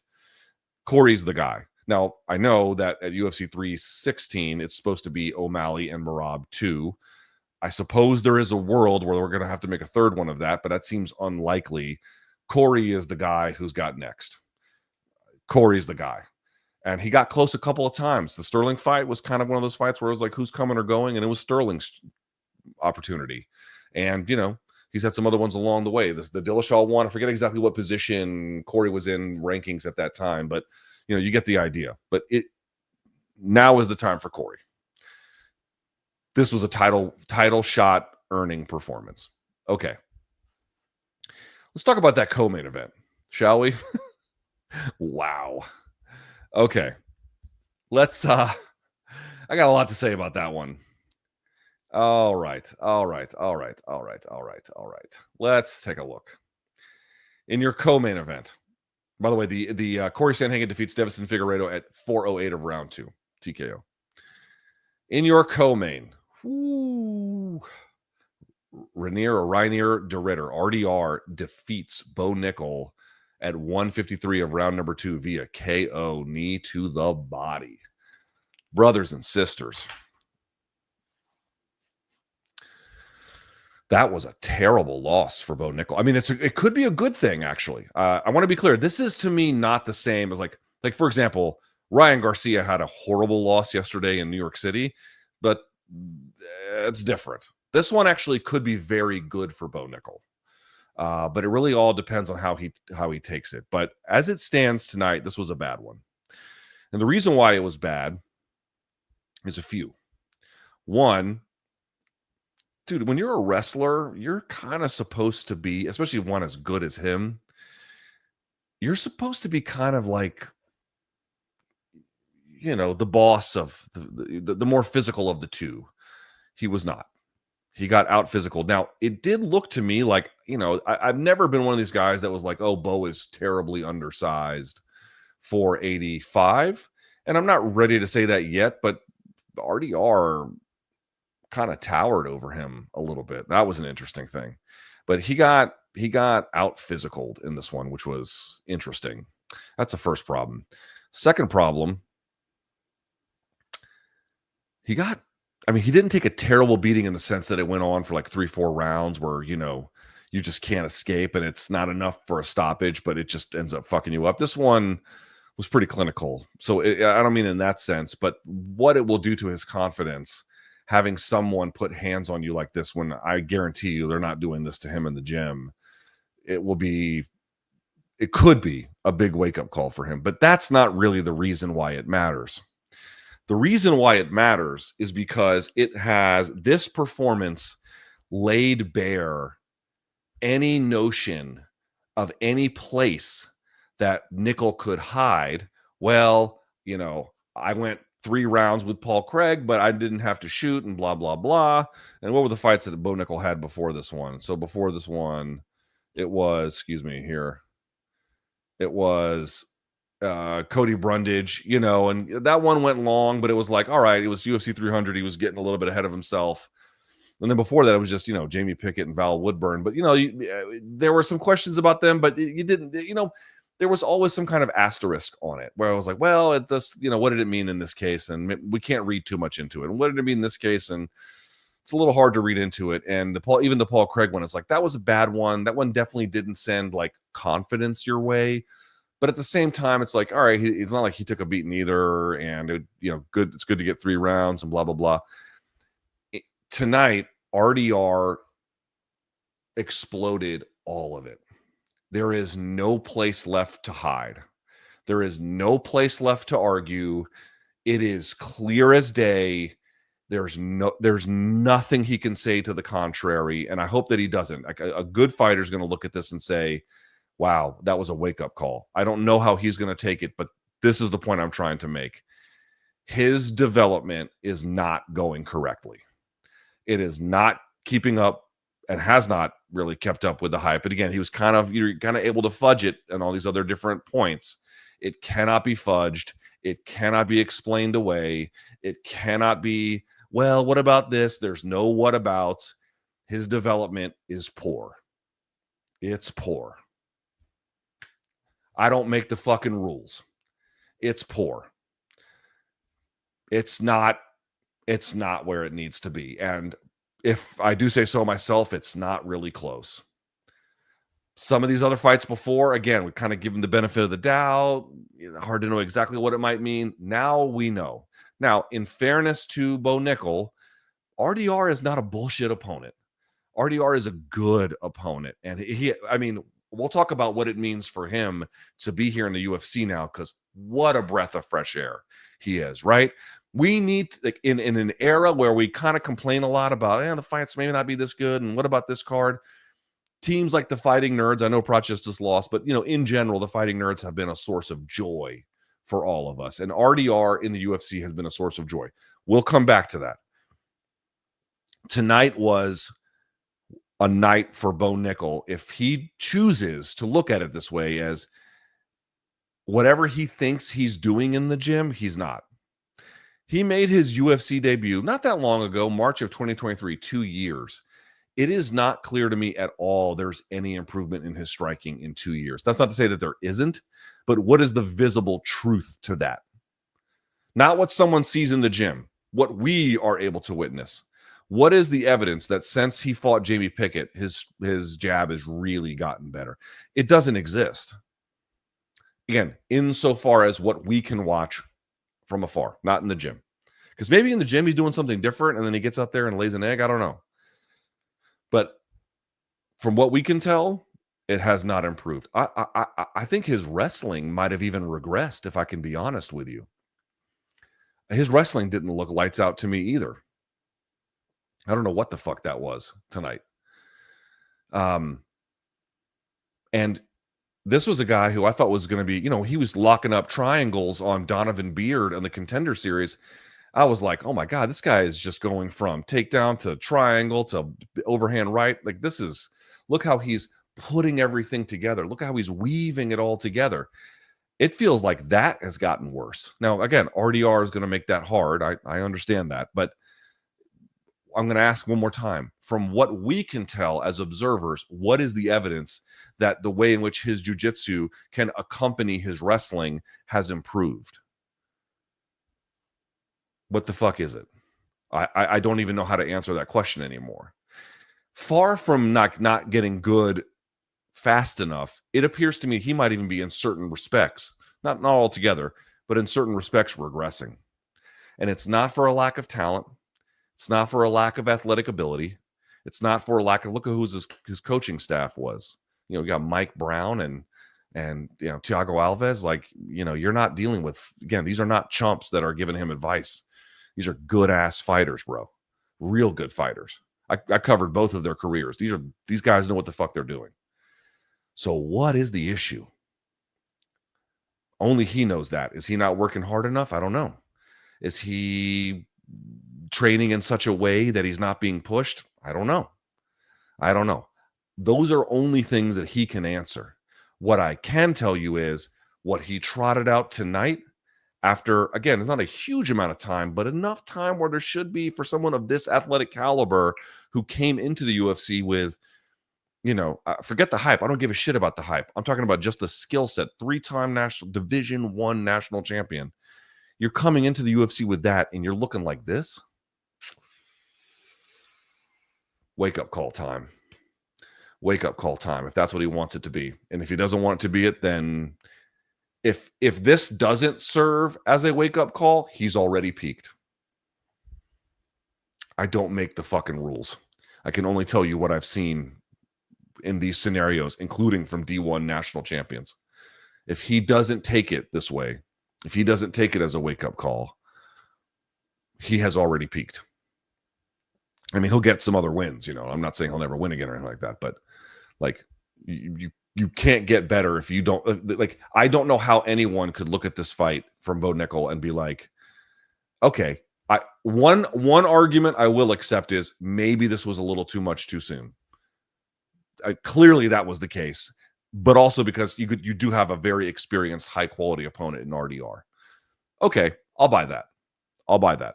But the fact that I'm watching it and I'm like, dude, where's your jab? It doesn't exist. How are you letting him bully you? Like, what are we talking about here? He's trying to do these, like, you know, he was going to do these Harai Goshis or Uchimatas from dogfight position. And he had the one throw by, which was kind of nice, but he couldn't make anything work. Like, how are you struggling to get on top of this guy who's like the way in which he presented himself? I mean, he's a kind of a Dutch submission specialist, but like a Dutch kickboxer, right? Because the Dutch kickboxing history. I mean, you know, again, he's more of a submission specialist, but the way in which he argued to Michael Bisping about who he wanted to be.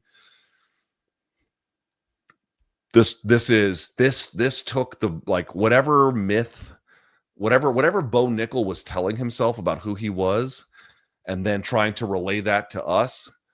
Kaboom. Blown to pieces. Doesn't exist. Now we know what we're working with, and I still think he's quite good. It sounds like I'm being mean to him, but trust me, I do actually think he's quite good. And provided he decides to go back and think about, wait a second, what the fuck am I doing in training where they're putting me against guys like this and I am just getting bodied? You got some questions to ask yourself. And honestly, now going back to that Paul Craig fight, and you're not putting jabs in his face, you're just throwing overhands. Again, I was willing to look the other way a little bit on that because I'm like, well, you know, 3 rounds experience, and it's only his 7th pro fight, and blah, blah, blah.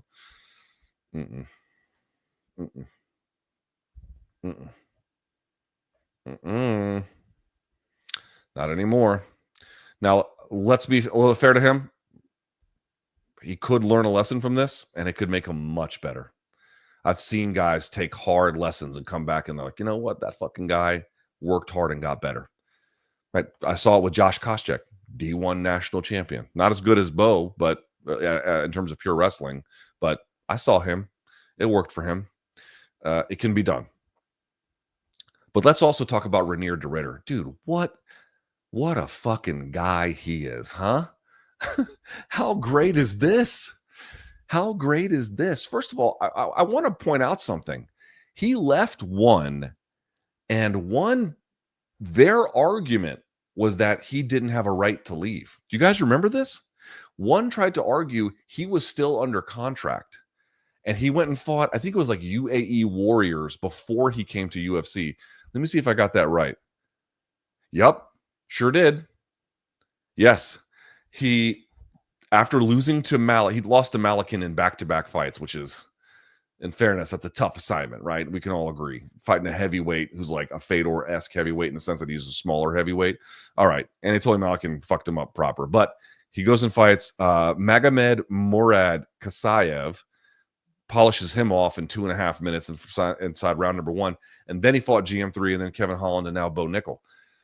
What I'm trying to make is, when he fought at the UAE, one put out a statement being like, hey, he is under contract with us and we're going to pursue this, blah, blah, blah. And then I guess they just gave it up. I don't know. And then the UFC signed him. And the GM3 fight was fun, but it took a little while to get going and eventually was great. He runs over Kevin Holland. And then today, man, he looked awesome against Bo Nickal. Dude, fucking RDR. That bell rang. I don't know a lot of internet terminology for what the 20-year-olds are talking about, but like, there's one male of the group, Mog. Who mogged the other one? It was RDR. He walked over there and was like, dude, RDR walked across the cage and basically told Bo Nickal, you're about to have a bad fucking day. Just took control of it. Got in his face, unafraid of contact, made him fight on his terms, and even for shit that didn't work, those from dogfight positions, those Harai Goshis, right, where he was trying to throw, the judo ones where he's sticking the leg out.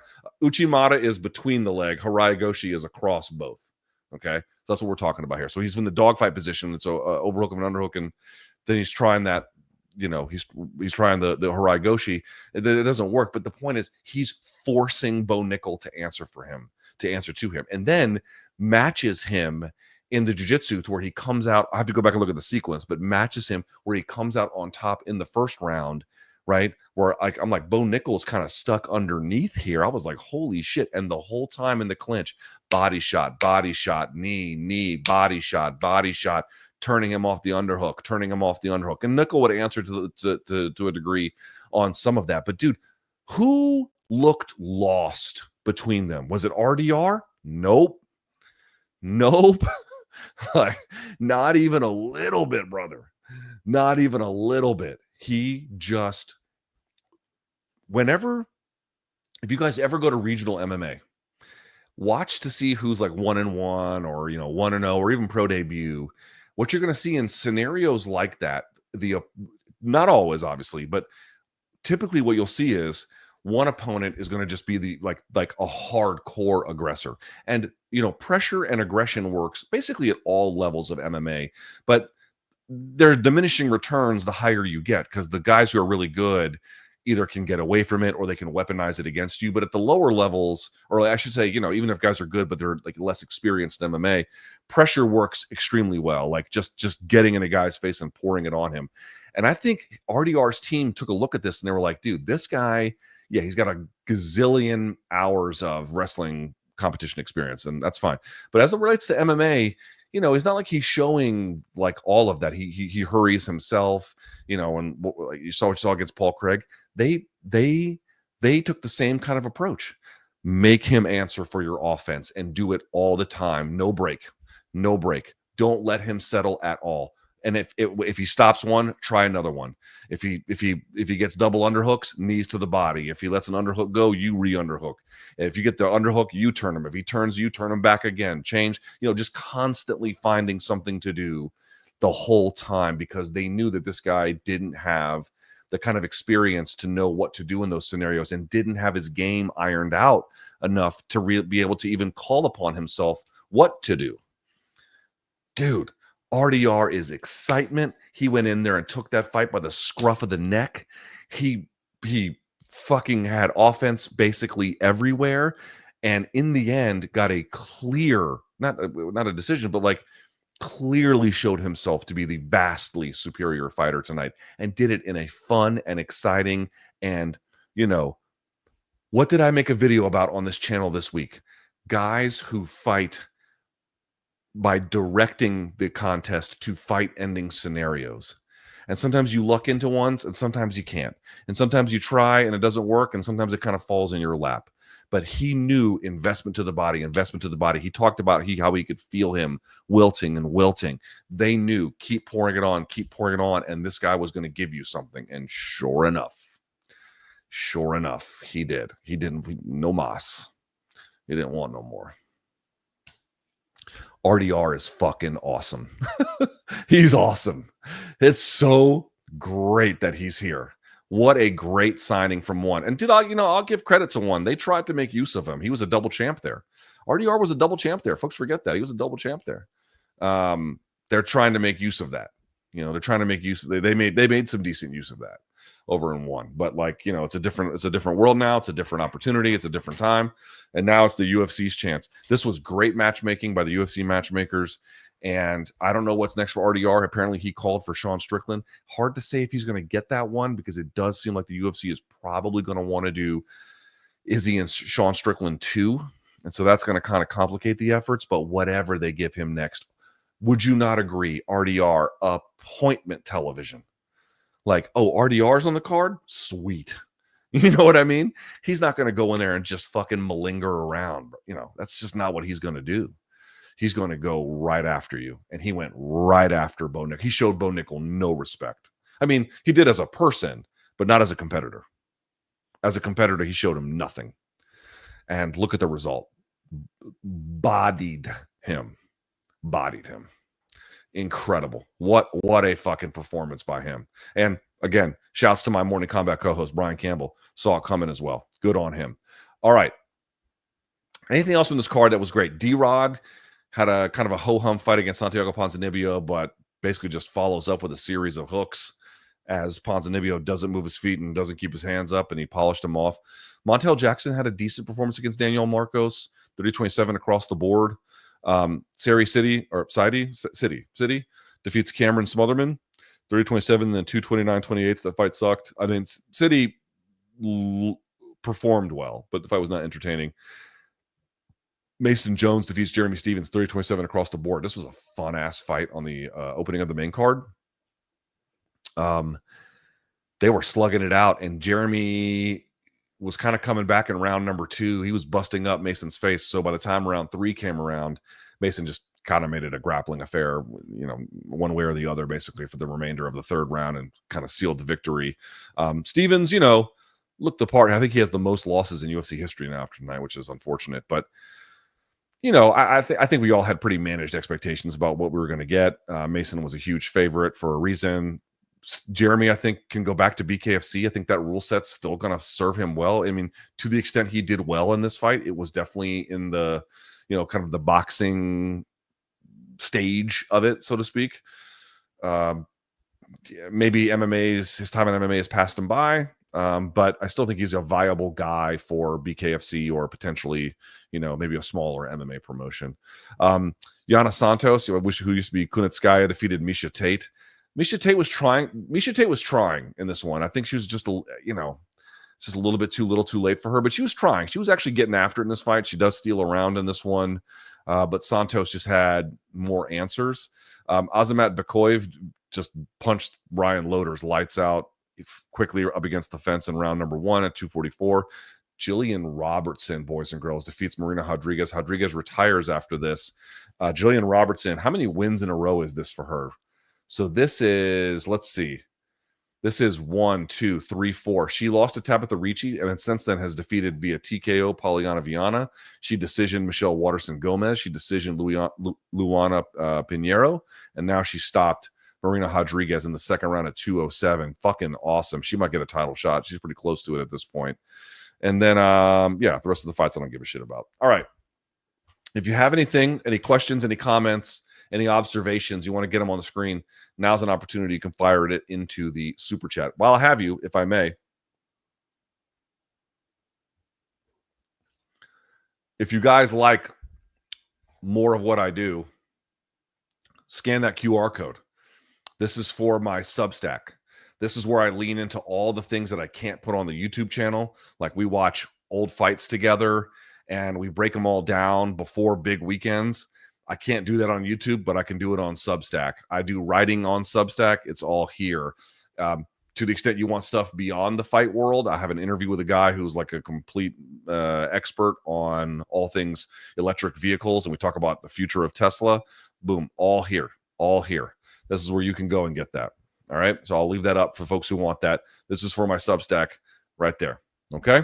All right, let's see what you got. If it's not a whole lot, that's cool. I appreciate you guys being here. There's a little bit here. All right, let's see. Super Steroids writes, best opponent next for Bo for his development. Somebody unranked. Recently ranked Michelle Pereira sounds good, and winner of Piper Gastelum, though I feel Kelvin fucks up Bo bad. Gastelum maybe. Piper I wouldn't. I think Piper is going to beat Gastelum. Juan says, Spaceballs, the Octagon. I don't know what that means. I do like Spaceballs. Good movie. Jason, what's up, my friend? Thank you for joining the thing here. Are there political, cultural, and religious undertones to the Georgian Dagestani rivalry? Yes, there are all of them. We're talking about former Soviet satellite state.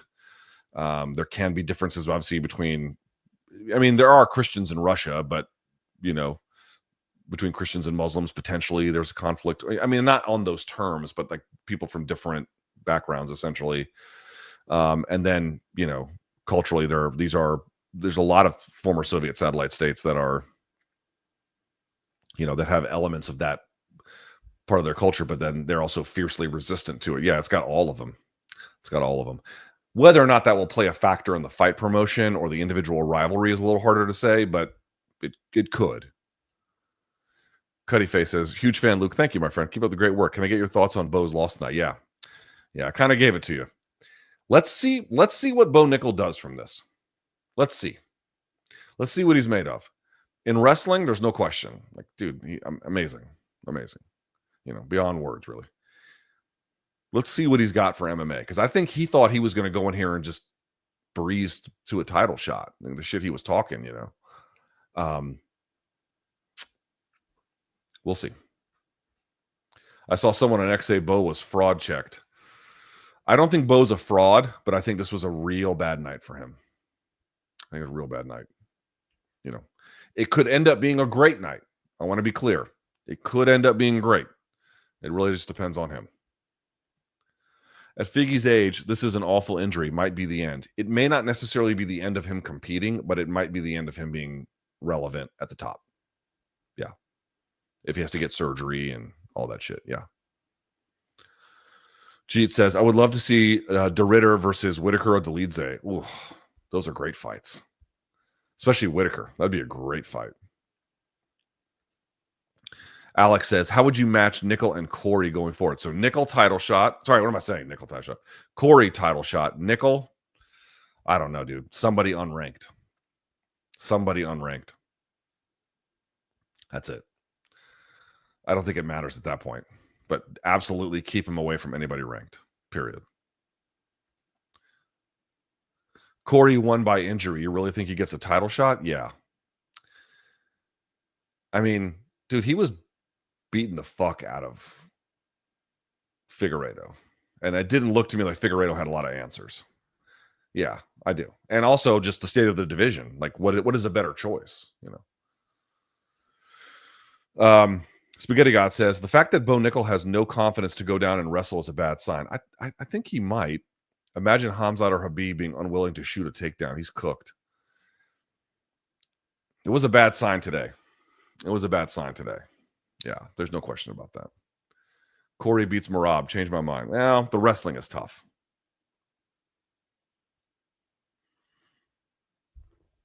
Eventually, Merab's going to slow down a little bit, and age is going to catch up with him. I don't know when that's going to be. So Cory might hit him at just the right time. But I think, Merab deserves respect. I don't love Merab's fight style, if I can be honest with you. In fact, I don't like it at all. But I really respect how good he is, and I respect how hard he makes it for his opponents. And, I suspect Cory does too. Smiling says, do you overweigh upcoming talent versus more experienced fighters? Is it just MMA variability, or do you need to adjust your metric? Dustin versus Saint Denis. Nah, I tend to value youth a little more than others because I think it's a fairly crude but otherwise valuable metric. Two things I would say. One, Dustin is a historic warhorse. People misunderstand my argument. There was a video, some guy clipped me out and made a video, and I talked about, like, when this generation of lightweights goes, they're not going to be replaced. And people are like, oh, well, someone else will just be 1 through 5 in the rankings. Yeah, that's not the point I'm making. I haven't finished the video yet, but I've been working on a video for a while, like the best fights in every weight class. What are the best fights at 55? The best fights ever at 70? The best fights ever, like, historically speaking. And what you notice is if you look at the best fights at 55, they're almost all Chandler, Gaethje, Poirier, Alvarez, Ferguson, and Edgar. Like, it's just a core group of them. That's not to say those are all the best lightweights ever. In fact, almost all the ones I mentioned except Edgar, I think, are all interim champs. But what they represent, like that class of lightweights and these guys, they're just completely unique as a force in the lightweight division's history. And I guess I didn't fully appreciate that until more I mean, we knew they were great, but like to that extent, I wasn't quite sure about it. So you got a guy like BSD coming in. It doesn't like I think BSD is better than like the best version of Poirier. But my thought at the time was like, I mean, he obviously had fucking staff too. I mean, it's, but whatever. Was that, in a more traditional scenario, a guy like BSD should beat a guy like Poirier. It's just that a guy like Poirier is special. And that class he's from is special. Yeah, Gamrot might be number 4. Saryukian might be number 2. And in certain ways, they might be better than, Gaethje or whoever. But in terms of like how good they are matched with how historically relevant their body of work is in terms of being memorable for that division, they cannot replace them. So that was something that it took me a little bit while. It wasn't until I began to look into that I realized, holy shit, these guys are crazy special, With this one, I'm not sure what the age was. I just thought that RDR could give Bo problems, but I thought RDR was a little too hittable.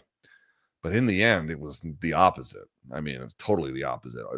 Bo fell apart, But guys, once again, I pick a lot of fights, and sometimes I get them wrong. But the 35 and over stat, like that has won me plenty of debates. So slow down a bit. Let's see. Cory, yeah, I know what you meant. Thank you, though, Fofo. Joshua says, regarding Canelo School, Canelo takes some of the blame, but School was leaping like a gazelle every time Canelo tried to close the distance or land a shot. Bud will engage. Should be a pick'em. Okay, fair enough. Fair enough. I mean, yeah, School was just surviving, Bo doesn't like to get hit. He should move on from Barry Robinson. I don't think Barry is still in his corner, is he? I don't think Barry's been in his corner for some time. I could be wrong about that. Spaghetti God, he deluded himself in multiple interviews to think he's a natural striker. If you're one of the best wrestlers ever and that's not your go-to, you're done. Yeah, the fact that he couldn't put a jab in RDR's face to me was a major red flag. How do you see Cory matching up against Merab versus Sean? Listen, to the extent he stays across the range from Merab, he wins. It's really just a function of how he can handle the wrestling. Simple as that. Okay, so that one's a little easier to understand. The Sean one is a little bit more, is a little funner. The jagged feints of, these lateral jagged feints of O'Malley are incredible. Cory feels like he's got a good answer for it. Cory might end up wrestling, or at least at a bare minimum, mixing it up in that one. But Cory's ability to diagnose what makes a guy's style and particularly his stance work is extraordinary. I think O'Malley might have better pop. I think Sandhagen's a little more well-rounded. That's a fun one. I haven't thought too much about it. It's a fun one. That's a weird avatar, but thank you for being here. Slido says, people forget, man, Bo called out Hamzat. I mean, I don't mind the confidence, but confidence is necessary to do this job. But if you get a correction to that confidence and you don't accept it, it becomes poison. Let's see what it is for Bo. We will know. Let's see. Thank you, Austin. Okay. All right. I mean, if you guys want to go blow him, that's fine. Okay, whatever. Okay. Yes. Congrats to BC. It's fine. It's fine.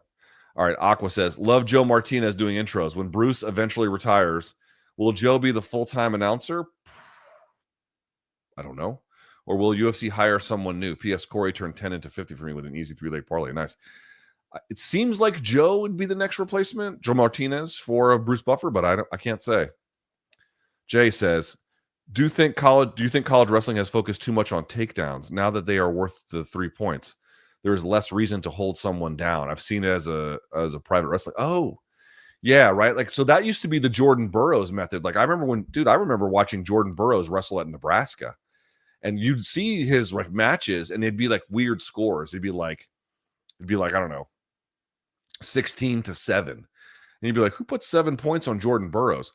And the answer was, well, he would just take him down. Now, this was at the time 2 points, and he would just basically let him up 1 point. So they would just constantly, they would get a bunch of points, but he would just like, you'd create basically like an insurmountable lead.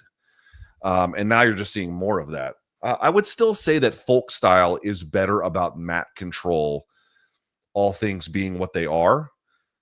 To me, it's a question of, it seems to me like the real issue is how Nickal is preparing. Could be something else. Again, I'm guessing. It seems to be the issue. Do you think Dana UFC is benefiting from the fans turning on John Jones? Right? I'm assuming that's what you mean. John Jones told him he wants fair compensation and it's a tough fight. If they gave him the money and he turned down, he would be ducking. Do you think Dana UFC is benefiting from the fans? To an extent, sure. I mean, but, John hasn't helped himself. I want to fight Alex Pereira. Aspinall, I don't want to do business with him. It's like, dude, Cormier was all of those things and worse to you, and you still fought him twice, as a matter of fact. Like, what the fuck? The problem is, I think John should be paid. Maybe the UFC is giving him something, great. But the way John has talked about this fight from day one has been very clear he doesn't want it. He might end up taking it. He might end up taking it and winning it. Like, you can't rule that out by any stretch. But the way in which he's talked about it, I think that's the issue that's gotten him into trouble. And the fact that he, Stipe is the toughest fight of my life. Dude, what a fucking con that was.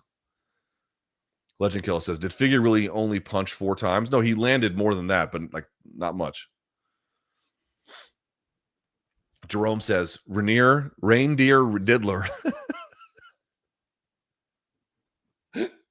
Reindeer Diddler will be middleweight champ. I tell you what, in a world where Drickus is champ, I mean, I don't think RDR is the athlete that Drickus is, but buddy, if you're quirky and tough, middleweight is the division for you. JP says, with a well-timed chin tap on a shooting Marab next month, we may be looking forward to the best technical striking bout the bantamweight division has ever seen. Yeah. I would love to see Sean versus Cory. Oh my God, that would be chef's kiss, nah?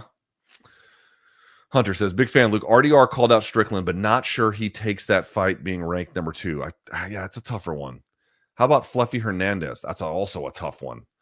Fluffy Hernandez is another guy, like just phenomenal cardio and gets tougher as the fight goes longer. I would take that too. Absolutely. There's another one. RDR versus Fluffy. Do you like that fight and who wins? I mean,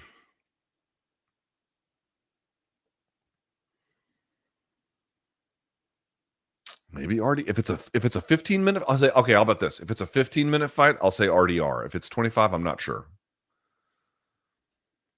Do you think UFC, we kind of went over this one. Will says, Sandhagen is similar to Florian, no? Florian was not as well-rounded.